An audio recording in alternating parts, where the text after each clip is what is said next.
on the boat while we all have to listen, which was excruciating, and you follow your cock around and now you're getting married. No, I'm bewildered. Forgive me. You're lying to Marge, and then you're getting married to her. You're knocking up Sylvana. You're ruining everybody. You want to play the sax, you want to play the drums. Which is it, Dickie? What do you actually play? Who are you? Huh? Some third-class mooch? Who are you? Who are you to say anything to me? Who are you to tell me anything? Actually, I read nothing. You want to flush your career down the toilet for some cowhand? Through chemistry. It's our DNA. In September 2019, 3 months before anyone had heard the word COVID, a private American foundation quietly bought over 1 million shares in a tiny German biotech company. When the vaccine was approved and BioNTech company's stock exploded, that $55 million had become over $550 million. This is the story about how the elite created the biggest scam in the 21st century, just to end up with billions of dollars. This company was sold in November 2021, the profit alone nearly $500 million. The foundation, or this American foundation, I think you know it, the Bill and Melinda Gates Foundation. The vaccine, the Pfizer shot. You've probably had it. But this isn't just about one lucky trade. This is the story of how one private foundation became the single most powerful force in global health. This is the story of how the elite manipulated you and played with your emotions to end up with billions of dollars. How is this? The World Health Organization decides when a disease becomes a pandemic, and the World Health Organization also gives recommendations about vaccines. And since 2023, one of its biggest funders, it's not a country, it is the Bill and Melinda Gates Foundation.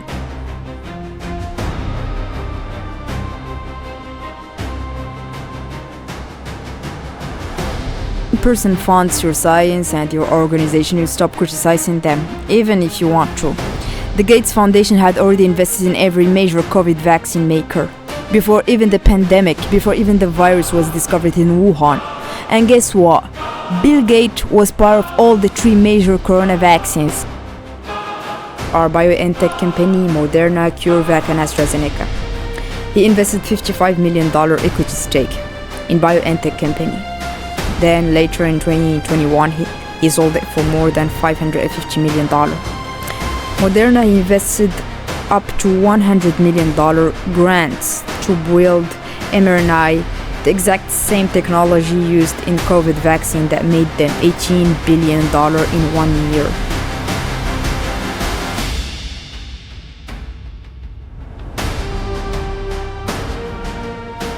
And guess what? Wait, one more shocking truth.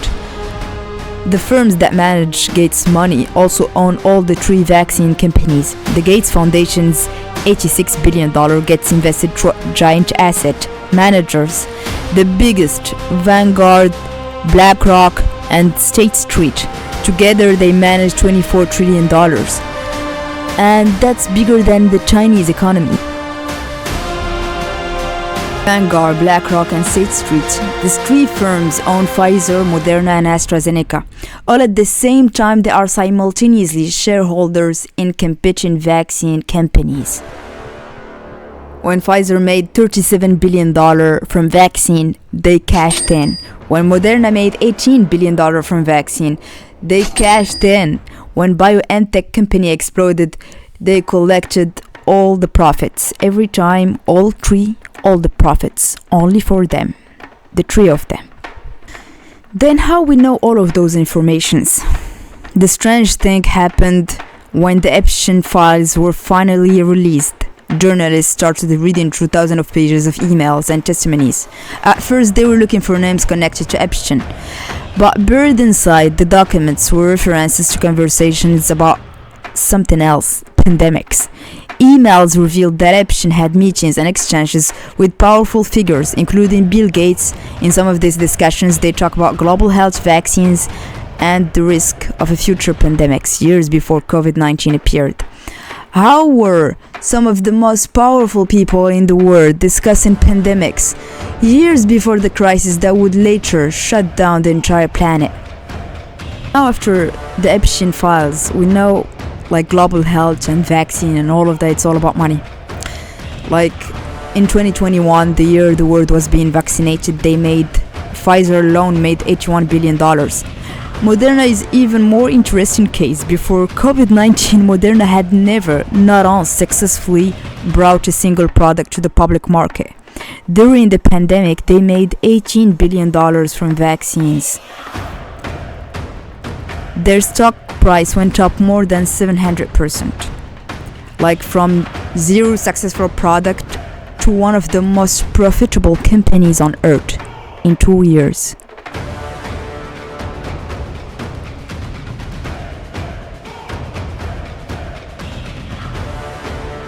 Another major detail that nobody talk about it. Bill and Melinda Gates in the media. The foundation, or the Bill Foundation, has given millions of dollars to major news organizations to support reporting on global health, as they say. But the question is, when a powerful foundation gives money to media projects, it may also influence how their stories are being told. During the COVID crisis, this led many people to ask a bigger question. In times of global fear, who controls the story and who decides what the public believes?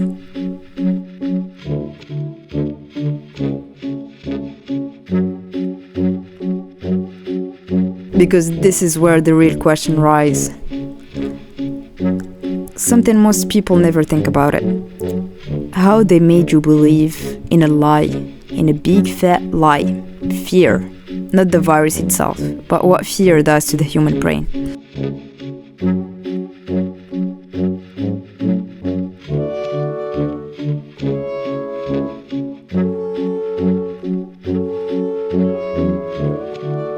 The KGB discovered how to break a mind decades before the pandemic did it to billions of people. The documented history of Cold War psychological warfare techniques and the disturbing parallel to what COVID lockdowns did towards mental health is exactly the same. Isolate the target, flood them with constant fear, destroy their routines, cut them off from everyone they trust.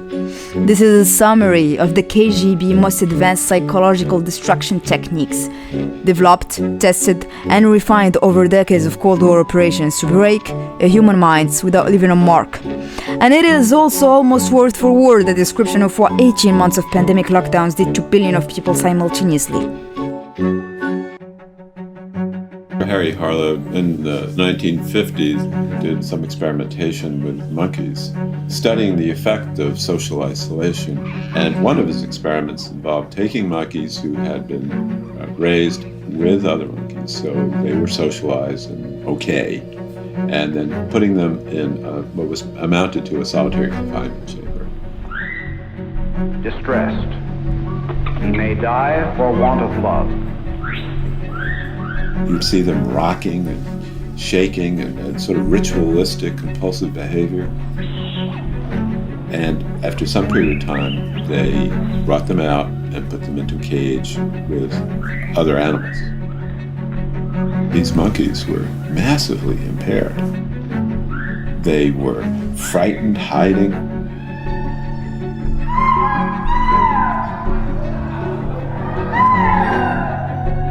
And then they would have sudden aggression, attacking each other.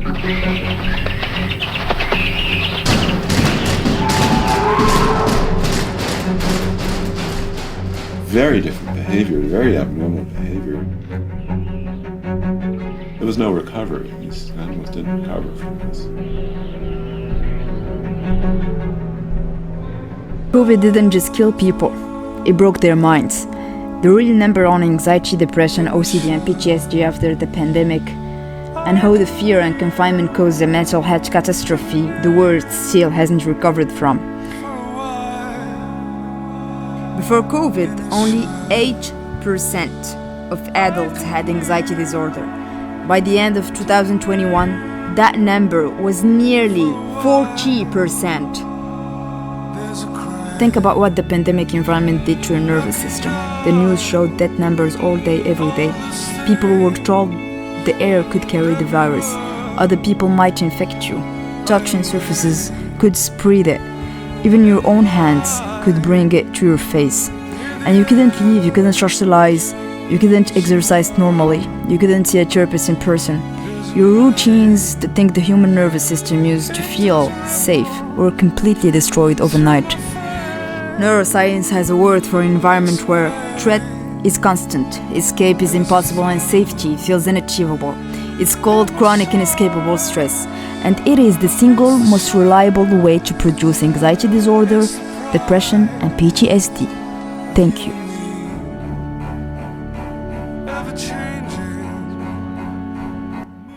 Yeah, what's that, boss? Which would be worse? To live as a monster, or to die as a good man?